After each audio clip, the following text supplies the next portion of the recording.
ലാസ്റ്റത്തെ ഞങ്ങളുടെ ബാംഗ്ലൂർ ട്രിപ്പിൽ ഞങ്ങൾ എക്സ്പ്ലോർ ചെയ്ത സ്ഥലങ്ങളും ഞങ്ങൾ ചെയ്തിരുന്ന മിസ്റ്റേക്കിൽ നിന്ന് മാത്രം ഞങ്ങൾ പഠിച്ച 4 ടിപ്സും ഞാൻ ഇന്ന് നിങ്ങൾക്ക് പറഞ്ഞുതരാവേ. ഞങ്ങൾ ആദ്യമേ പോയ സ്ഥലം ഇതാണ് ലാൽബാന്ത്. കോഴിക്കോട്ടുകാർക്ക് സരോവരം പാർക്ക് എങ്ങനെയാണോ അതുപോലെയാണ് ബാംഗ്ലൂരുകാർക്ക് ഈ ലാൽബാന്ത് എന്നാണ് ഞാൻ ഇവിടെ വന്നതിന് മുമ്പ് ഒരാൾ ഞങ്ങളുടെ അടുത്ത് പറഞ്ഞത്.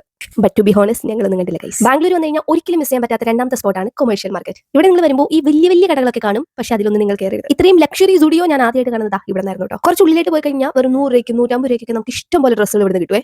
നിങ്ങളുടെ ബാർഗൈനിങ് സ്കില്ലിനനുസരിച്ച് നിങ്ങൾക്ക് ഇഷ്ടം പോലെ സാധനങ്ങൾ ഇവിടുന്ന് വാങ്ങാം. ഒരിക്കലും നിങ്ങൾ ഇവിടുന്ന് ചെരുപ്പ് വാങ്ങരുത്. കൊമേഴ്ഷ്യൽ സ്ട്രീറ്റിന് അറൗണ്ട് ഒരു 5 മിനിറ്റ്സ് നടന്നു കഴിഞ്ഞാൽ നിങ്ങൾ ശിവാജി നഗരത്തും 150 രൂപയ്ക്ക് 200 രൂപയ്ക്ക് ഇഷ്ടം പോലെ ചെരുപ്പുകൾ ഇവിടെ ഉണ്ട് കേട്ടോ. നിങ്ങൾക്ക് അത്യാവശ്യം ബാർഗൈൻ ചെയ്യാൻ പറ്റുമെങ്കിൽ 300 രൂപയ്ക്ക് ഇവർ പറയുന്ന ചെരുപ്പുകളൊക്കെ 150 രൂപയ്ക്ക് വരെ നിങ്ങൾക്ക് കിട്ടും. പിന്നെ അവിടെ ഞങ്ങൾ നേരെ ചാക്സ സ്ട്രീറ്റിലേക്ക് നടന്നു. ഇവിടെ നൈറ്റ് വേറെ തന്നെ ഒരു വൈബായിരുന്നു കേട്ടോ. ഇനി ഞാൻ ആദ്യം പറഞ്ഞ 4 ടിപ്സ് പറഞ്ഞിട്ട് ഡേ 2 ഞങ്ങൾ പോയ സ്ഥലങ്ങൾ കാണിച്ചു കേട്ടോ. ടിപ്പ് നമ്പർ 1, ഇവിടെ ഇഷ്ടം പോലെ സ്ഥലങ്ങൾ കാണാനുണ്ട് കേട്ടോ. അതുകൊണ്ട് തന്നെ നിങ്ങൾ വരുന്നതിന് മുമ്പ് ഉറപ്പായിട്ട് ഒരു പെർഫെക്റ്റ് ഐറ്റിനറി ക്രിയേറ്റ് ചെയ്യണം. ഞങ്ങൾക്ക് ഇവിടെ ഏറ്റവും കൂടുതൽ ചെലവ് വന്നത് ട്രാവലിംഗിനായിരുന്നു. നിങ്ങൾക്ക് നന്നായിട്ട് വണ്ടി ഓടിക്കാൻ അറിയാമെങ്കിൽ ഇവിടെ റെന്റൽ സ്കൂട്ടേഴ്സ് ആൻഡ് ബൈക്ക് ഒക്കെ അവൈലബിൾ ആണ്. അതൊരു ബെസ്റ്റ് ഓപ്ഷൻ ആയിരിക്കും കേട്ടോ.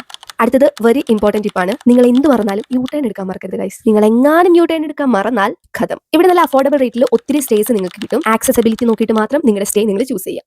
അപ്പൊ ടിപ്സ് അത്രേ ഉള്ളൂ. ഡേ 2 ഞങ്ങൾ ഫസ്റ്റ് പോയത് ഡിമാർട്ടിലേട്ടാണ്. ഈ ഒരു ബിൽഡിങ്ങിന്റെ ഉള്ളിൽ ഇല്ലാത്തതായിട്ട് ഒന്നുമില്ല.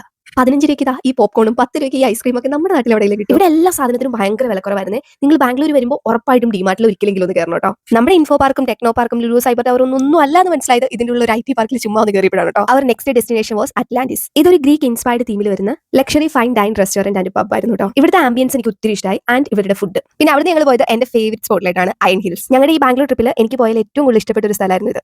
ആ കാണുന്നില്ലേ, അവിടെയാണ് ബിയർ ഒക്കെ മേക്ക് ചെയ്യുന്നത്. ഇവിടുത്തെ ഈ ആംബിയൻസ് പോലെ എനിക്ക് ഇഷ്ടപ്പെട്ട മറ്റൊരു സാധനം ഇവിടുത്തെ ഫുഡായിരുന്നു കേട്ടോ.